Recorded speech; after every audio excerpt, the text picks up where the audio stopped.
नमस्कार. आज आपण रणजित देसाईंच्या पावनखिंड या कादंबरीवर एक सखोल चर्चा करणार आहोत. म्हणजे आपण फक्त गोष्ट नाही सांगणार, तर त्या गोष्टीच्या आत दडलेली माणसं, त्यांचे निर्णय आणि त्यामागची कारणं शोधणार आहोत. अगदी बरोबर. आणि आजचा आपला मुख्य विषय आहे बाजीप्रभू देशपांडे आणि छत्रपती शिवाजी महाराज यांची पहिली भेट. ही काही केवळ दोन योद्ध्यांची भेट नव्हती, ही तर दोन विचारसरणींची टक्कर होती असं म्हणायला हरकत नाही. बरोबर. आपण हेच उलगडून पाहणार आहोत की एका स्वाभिमानी, बाणेदार पण एका छोट्या जहागिरीत अडकलेल्या सरदाराला शिवाजी महाराजांनी स्वराज्याच्या विशाल ध्येयाशी कसं जोडून घेतलं. म्हणजे हा तलवारीचा खेळ नव्हता तर? हा मानसशास्त्राचा आणि नेतृत्वगुणांचा खेळ होता. वाह. चला तर मग या खेळाचे नियम आणि डावपेच समजून घेऊया. कादंबरीची सुरुवातच होते बाजीप्रभूंच्या वर्णनाने. धिप्पाड देह, पिळदार शरीरयष्टी, दरबारी थाट. हो, पण हे तर झालं बाह्यरूप. त्यांचं खरं रूप कुठे दिसतं? कुठे? ते दिसतं तात्याबा हस्कर नावाच्या एका सामान्य वृद्ध शेतकऱ्यासमोर. तो येतो आणि स्थानिक राजा म्हणजे बांदल त्याच्या अन्यायी कारभाराची तक्रार करतो. रानबा नावाच्या एका गावकऱ्याचं घर आणि मुलगी दोन्ही हिरावून घेतलं जातं. आणि इथं रणजित देसाई यांची खासियत दिसते. बाजींच्या मनातलं ते द्वंद्व अप्रतिमपणे उभं केलंय. कारण बघा, बाजी हे बांदलांचे प्रधान आहेत, म्हणजे ते व्यवस्थेचा भाग आहेत. हो. पण त्यांचं मन त्या व्यवस्थेतल्या अन्यायामुळे तळमळत आहे. म्हणजे एका बाजूला स्वामीनिष्ठा आणि दुसऱ्या बाजूला न्यायाची आस. अगदी बरोबर. आणि या द्वंद्वात त्यांचा न्यायाचा स्वभाव जिंकतो. ते तात्काळ आपलाच कारभारी गोविंदपंत त्याला पदावरून दूर करतात. पण त्याचवेळी यशवंतराव जगदाळे नावाचा एक तरुण येतो आणि बाजी त्याची परीक्षा घेतात. हे प्रकरण काय? ही निव्वळ शक्तीची परीक्षा नाहीये, ही वृत्तीची पारख आहे. पट्टेबाजीच्या डावात तो तरुण यशवंतराव बाजींना जखमी करतो. अरे बापरे. हो. आता सामान्य सरदार असता तर त्याने हा अपमान समजला असता की नाही. गुणवत्तेची कदर आहे, अहंकाराची नाही. आणि हाच गुण पुढे जाऊन शिवाजी महाराजांसाठी महत्वाचा ठरणार होता.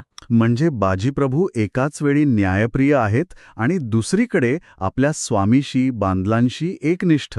आणि याच निष्ठेची कसोटी लागते जेव्हा शिवाजी महाराजांचा खलिता येतो, बरोबर? नेमका तोच मुद्दा आहे.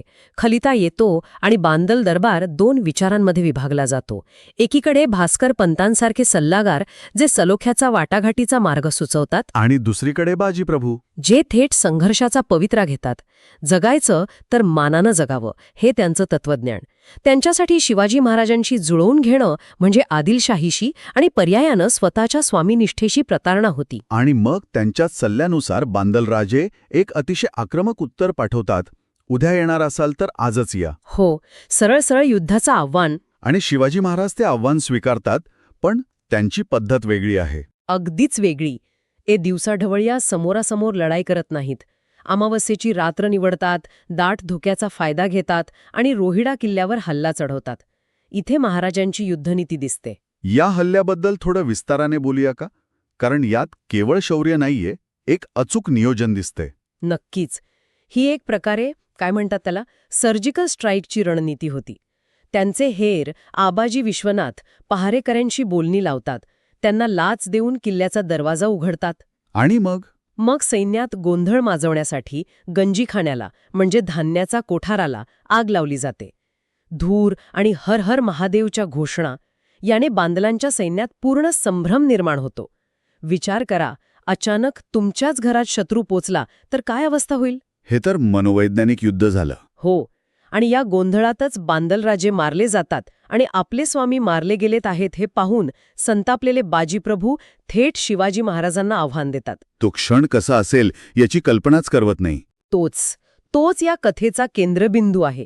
एका बाजूला सोडाच्या भावनेने पेटलेले बाजीप्रभू ज्यांचा पट्टा गरघर फिरतोय, आणि दुसऱ्या बाजूला अत्यंत शांत, संयमी शिवाजी महाराज. आणि इथेच महाराज तो डाव खेळतात जो कोणत्याही तलवारीच्या वाऱ्यापेक्षा जास्त प्रभावी होता. ते आपली तलवार म्यान करतात. हा निर्णयच आश्चर्यकारक आहे. समोर एक तुल्यबळ योद्धा तुम्हाला मारायला धावून येतोय आणि तुम्ही शस्त्र खाली ठेवताय. यामागे काय विचार असेल? यामागे एक सखोल मानसशास्त्रीय आणि राजकीय विचार होता. महाराजांनी बाजींच्या तलवारीला नाही तर त्यांच्या आतल्या न्यायाच्या भावनेला आव्हान दिलं. ते म्हणाले, आमची तलवार तुमच्यासारख्या वीरांवर नाही तर अन्यायावर उगारली जाते. या एका वाक्याने त्यांनी लढाईची व्याख्याच बदलून टाकली. अरे वा. ही लढाई आता शिवाजी विरुद्ध बाजी राहिली नाही, तर न्याय विरुद्ध अन्याय अशी झाली. म्हणजे त्यांनी बाजींच्याच मनातल्या द्वंद्वावर अचूक बोट ठेवलं. अगदी तसंच. जी गोष्ट तात्याबा हस्करच्या वेळी बाजींना आतून खात होती, त्याच गोष्टीची महाराजांनी त्यांना जाणीव करून दिली. बरोबर. त्यांनी बाजींच्या स्वामीनिष्ठेला एका मोठ्या स्वराज्याच्या ध्येयाशी जोडलं. ते म्हणाले, तुम्ही बांदलांची चाकरी करून रयतेवर होणारा अन्याय सहन करणार की स्वराज्यासाठी लढून याच रयतेचे रक्षण करणार? ही केवळ भावनिक साध नव्हती. नाही. हा एका योद्ध्याच्या स्वधर्माची जाणीव करून देण्याचा प्रयत्न होता. आणि मग ते शेवटचा डाव टाकतात. कोणता? आम्ही चुकलो तर वडिलकीच्या नात्याने आमचा कान पकडा. या एका वाक्याने तर सगळंच बदललं. एका राजाने एका सरदाराला वडिलकीचा मान दिला. इथे बाजीप्रभू हरले? ते हरले नाही, ते जिंकले गेले. त्यांच्या हातातला पट्टा गळून पडला, कारण त्यांच्या मनात सुरू असलेलं द्वंद्व संपलं होतं. त्यांना एक नवं, अधिक मोठं ध्येय मिळालं होतं. ही शब्दांनी आणि विचारांनी जिंकलेली लढाई होती. पण मला एक प्रश्न पडतो. शिवाजी महाराजांनी तो गड जिंकला, पण तो बाजींच्याच ताब्यात परत दिला. युद्धात जिंकलेला प्रदेश परत देणं हे त्या काळातल्या राजकारणात बसत नाही. खूप महत्वाचा प्रश्न आहे हा. जर महाराजांनी तिथे आपला किल्लेदार नेमला असता तर काय झालं असतं? तर बाजींच्या मनात शंका राहिली असती. कायम, की हे सगळं केवळ राज्य जिंकण्यासाठी होतं. पण गड परत देऊन महाराजांनी हे सिद्ध केलं की त्यांना प्रदेश नाही, माणसं जिंकायची आहेत. त्यांनी बाजींवर विश्वास दाखवला आणि या विश्वासानेच बाजीप्रभूंना कायमचं स्वराज्याशी बांधून टाकलं. वैर संपवून माणसं जोडण्याची कला. बरोबर. आणि त्यानंतर बाजींना केवळ स्वराज्यात सामील करून घेतलं नाही, तर त्यांच्यावर एक मोठी जबाबदारी टाकली, जासलोड या ओसाड किल्ल्याच्या उभारणीची. हे सुद्धा एक विचारपूर्वक केलेली कृती होती. महाराजांना माहीत होतं की बाजींसारख्या कर्तृत्ववान माणसाला केवळ बसून ठेवता येणार नाही. त्यांना कामाची, ध्येयाची गरज आहे. जासलोडच्या जीर्णोद्धाराच्या कामामुळे बाजींची सगळी शक्ती विधायक कामाकडे वळली. हो, आणि त्यांनी ते करूनही दाखवलं. तात्याबा हस्करसारख्या जुन्या जाणत्या लोकांना एकत्र आणलं आणि 3 वर्षात त्या ओसाड जागेचं सोनं केलं. हो, आणि मग महाराज स्वतः त्या गडावर येतात, त्याचं कौतुक करतात आणि त्याचं नाव ठेवतात मोहनगड. हे नातं आता राजा आणि सरदार यापेक्षा जास्त घट्ट झालं होतं. हो, आणि याच भेटीत तो प्रसिद्ध वेताळ बुरुजाचा प्रसंग घडतो. बरोबर. गडावरचा एक बुरुज अर्धवट असतो, कारण तिथे वेताळ आहे अशी लोकांची अंधश्रद्धा असते. आणि कोणी तिथे जायला तयार नसतं. नाही. आणि महाराज सांगतात की त्यांना देवीनं दृष्टांत दिलाय आणि तिथे धन आहे. हे ऐकून तर आश्चर्यच वाटतं. हो ना. इथे महाराजांची बुद्धिमत्ता आणि लोकांची मानसिकता ओळखण्याची कला दिसते. त्यांनी थेट सांगितलं असतं की ही अंधश्रद्धा आहे, बुरुज खोदा, तर लोकांनी कदाचित ऐकलं नसतं. बरोबर. म्हणून त्यांनी लोकांच्या श्रद्धेचाच वापर केला, दृष्टांताची गोष्ट सांगितली. आणि तिथे खरंच मोहरांनी भरलेले 2 हंडे सापडतात. याने तर लोकांचा महाराजांवरचा विश्वास आणखी वाढला असेल. नक्कीच.